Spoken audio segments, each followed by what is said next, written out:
Let's talk about repairing mistakes, because let's face it, mistakes are going to happen. It doesn't matter if you're a beginner or a seasoned airbrush artist, mistakes are going to happen. I still make mistakes frequently. I've been doing this for 30 years. Probably the biggest difference between myself and some of you out there is I've had a lot more experience repairing or fixing my own mistakes. I will be using an adhesive back mask for both of these demonstrations simply because it allows me to work a little bit faster, makes the video a little bit shorter. So let's dive in. In the interest of saving a little bit of time, I've gone ahead and created another partial cylinder off camera using the same Createx illustration violet paint that we used in the previous video. In the transparent versus opaque video, I touched very briefly on how you could repair the secondary highlighted area if you needed to with an opaque paint being used to create the shape. Realistically, you could do the same repair even using this transparent illustration violet, because this side of the cylinder is pretty much at full saturation. It's not going to get a lot darker than it is right there. So you could come back in with an opaque white and fill this area in if you needed to, and then work on blending the illustration violet back down into that area. Where repairs become a little bit more of a challenge is in areas where you're not at full saturation. So let's say I'm working on this shading kind of next to the highlight area and I accidentally have a blowout. And maybe I have a darker blowout and even freak out and accidentally put a line. Now this is very exaggerated, but let's just see what happens when we try to repair this.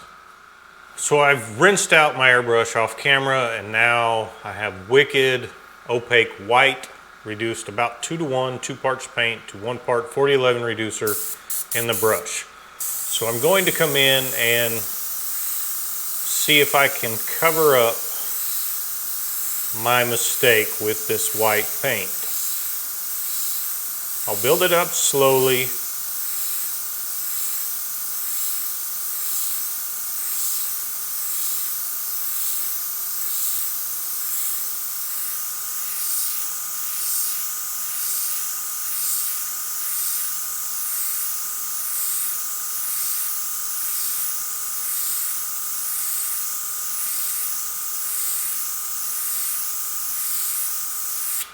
You'll notice how I'm going all the way up and down on this cylinder, because again, this white paint is going to be different compared to the white paper that I'm painting on. So if we just tried to cover up the small repair area,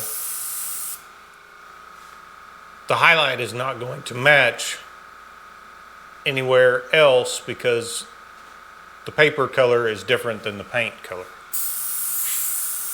So I want to softly try and blend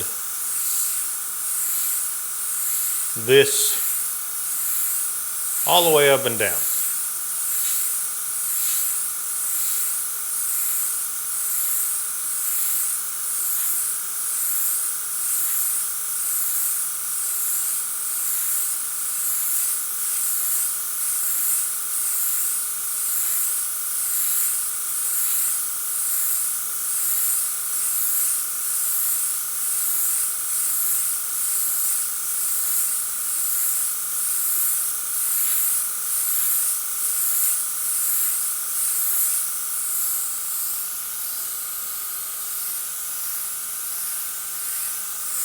Probably pretty well covered at this point.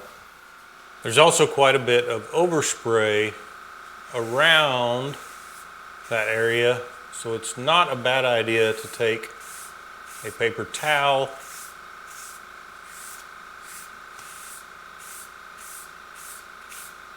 and try to wipe away anything that you can. There is a little bit on the paper towel, not a lot. That will help keep your work clean.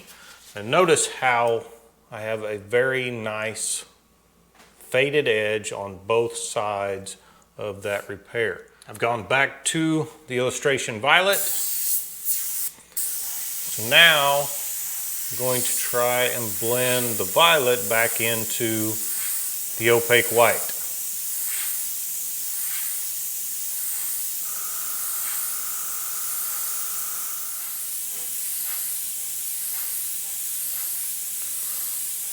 So I'm working on blending that back into the super dark area right now as well.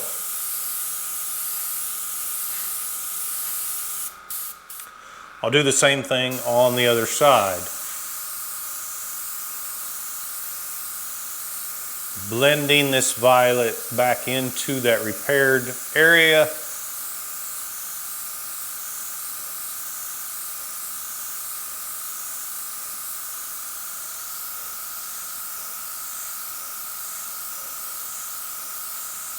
I'm also working on covering some of that white overspray.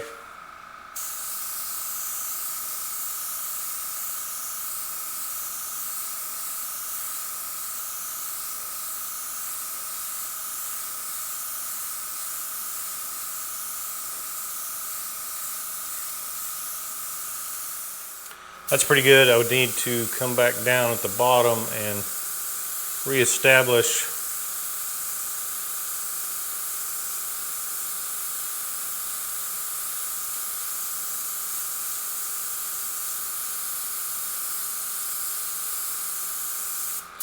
the line. Come back with the eraser if you needed to kind of redefine your highlight.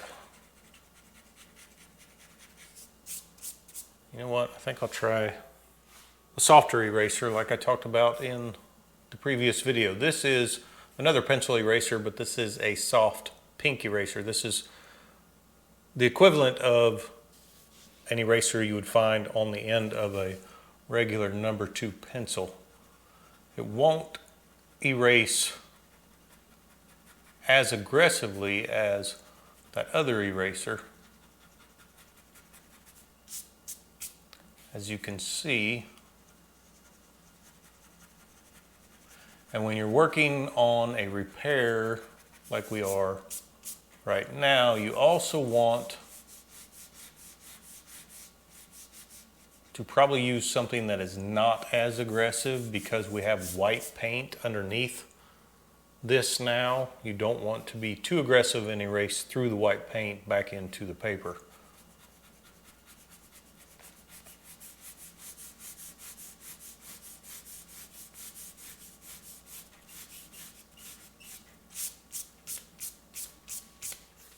So that's not bad as far as a repair is concerned. You can make repairs when mistakes happen and you are using transparent paint for your project.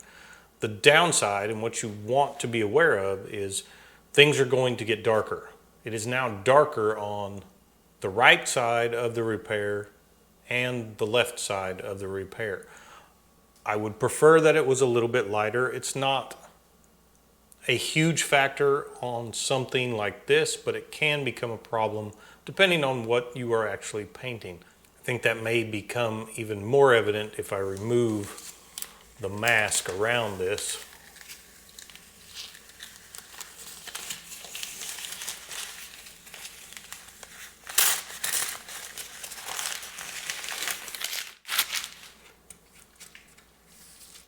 The same applies if you're relying on a single opaque color as well, meaning you're relying on one color, and it doesn't matter at this point whether it's a transparent or an opaque, but you're relying on one color in order to create all of the different shading and tonal values in a monochromatic piece. It's far more difficult to match the values that are not at full saturation because they were created simply by applying either less paint or more paint. It's far more difficult to match those values accurately when you're trying to repair a mistake. I said in a previous video that it is far easier to repair mistakes, especially from a beginner's perspective if you are using opaque paint. And that's true, but there's a little bit more to it than that. I was referring to pre-mixing different values of your colors before you begin painting. So I've taken some Createx Illustration Opaque Violet, some Opaque White, and some Opaque Black, and I mixed up 4 different values of a violet shade. All of these are opaques, so they are capped, meaning they are only going to get about as dark as what you see in those pre-mixed cups. It's not necessary to use an opaque color for this purpose either, because once you've mixed white with any transparent color, it becomes an opaque. So now I'm going to demonstrate how I would paint the same cylinder using these 4 different pre-mixed shades of violet. So I'll begin with the lightest value of this color that I have mixed up and start spraying this color in the highlight sections for the side of this cylinder.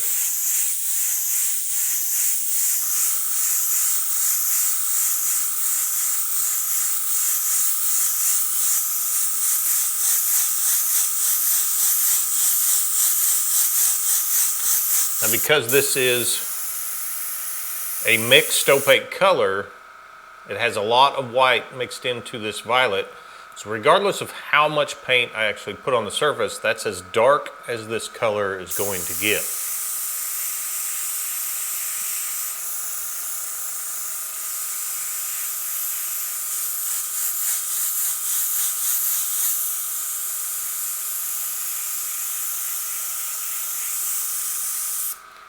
You'll also notice that I'm not covering the entire side of the cylinder. I'm only applying this color in the areas where the highlights are going to be. You can cover the entire thing if you want to, but it's really not necessary because all of this is going to be far darker than what we have here. Now I've switched to the next mixed value I have. The first value is probably closer to a 10% value if you were comparing this to a grayscale. This is going to be darker than that. It's probably in the realm of about a 40%.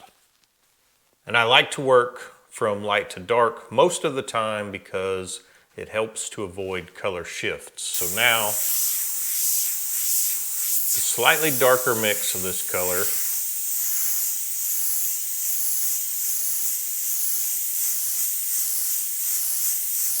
can begin blending this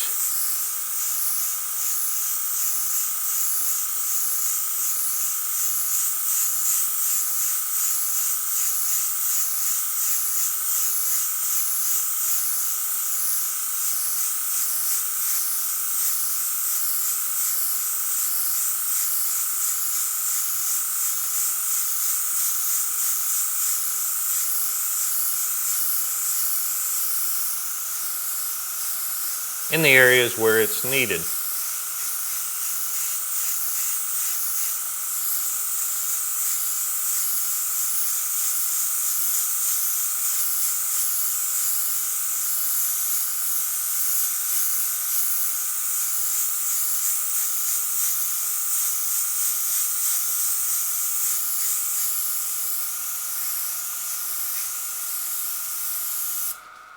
Now I've moved on to the next value, which is probably roughly a 60%.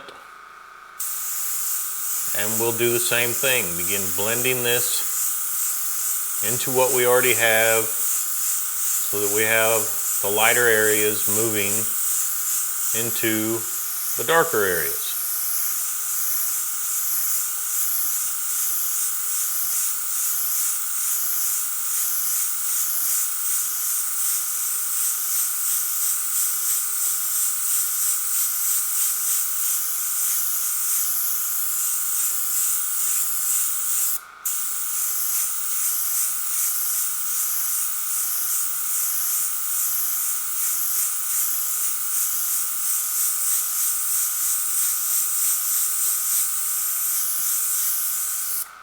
That secondary reflected highlight is pretty bright at this point, so you can fog some of this color over that to push it back, or you can always go back to your 40% mix and repair that.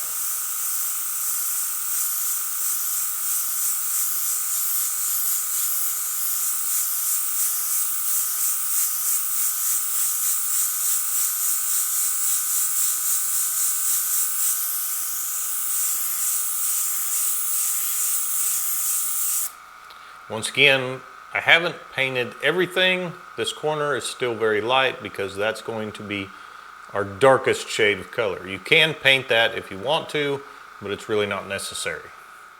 Now I've gone to the darkest value that I had mixed up, which is probably about an 80% value. This is the only value that was not mixed with white. This actually has 2 or 3 drops of black in it. Same thing. I'll begin working this color in to create the darkest areas of the side of this cylinder and allowing it to fade so that we can still see the other values that we've created up to this point.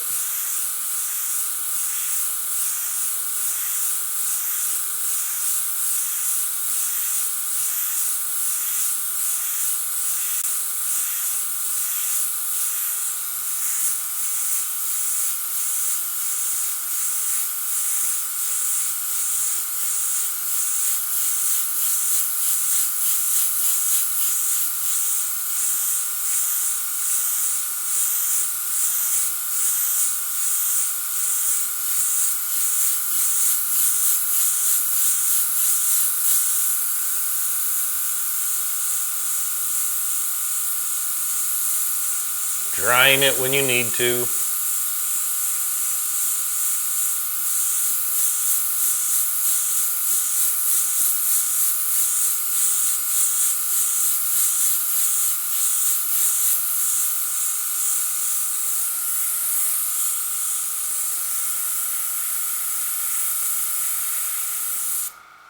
And one thing that's very evident is there's a lot of overspray from our darker shades in our highlight area. You can try to wipe some of that away, which is not working all that well. So our highlight area here is pretty muddy. I could have taken my time a little bit more creating this and controlled some of that overspray either by aiming my airbrush in a different direction, using my hand as a little bit of a shield. This is just a demonstration. I wasn't too terribly concerned about it, but this is also a good opportunity to do a little bit of a repair. So we can come back in with our original mix and begin cleaning this up.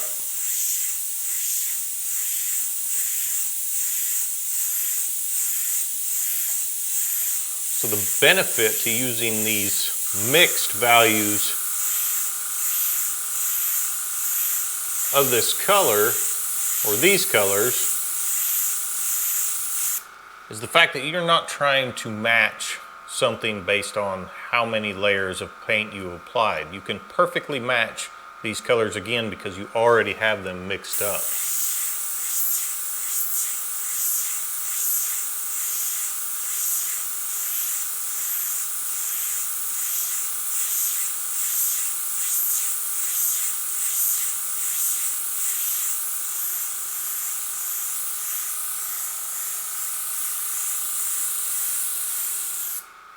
Now I've gone back to about the 40% mixture.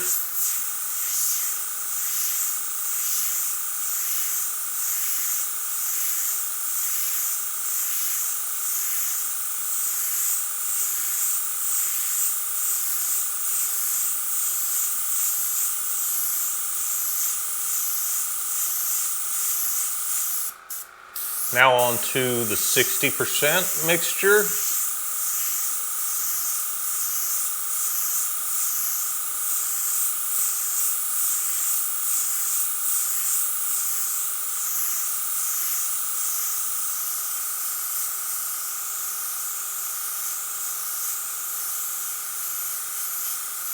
Fog a little bit of this down low. And finally, the 80% mixture one more time. This time I'll be a little bit more careful about how I aim the airbrush. I don't need a lot of this color at this point. I just want to cover any of the overspray on the darker areas that I got with the lighter values. Maybe add a little bit more down here in this bottom corner.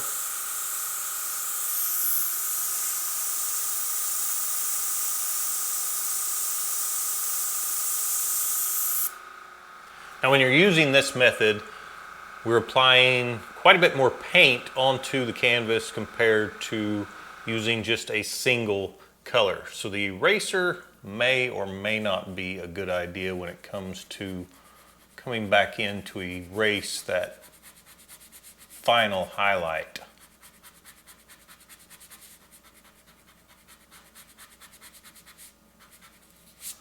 Because the white of the paper is pretty far under, and you can see if the camera's picking it up, I actually started erasing through our repair area layer and down into the layer underneath it that had all the overspray. That's actually a little bit darker. So in this case, I would just come in with white paint to create my highlight. I had some Wicked Opaque white already mixed up, so I've now got that in the airbrush, and we can just add a little bit of a highlight.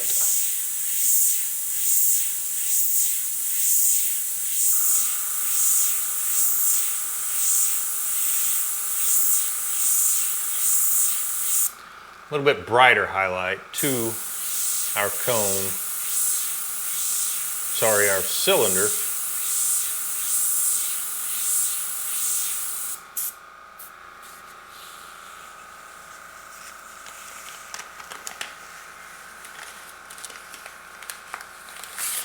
And when you compare the two, you can see that both create very similar results, although we used a completely different approach on each one of these examples. The advantage to using the pre-mixed different values of opaque colors is repairs become much easier because you don't have to worry about exactly matching the different values that you have in the piece. You've already got them mixed up.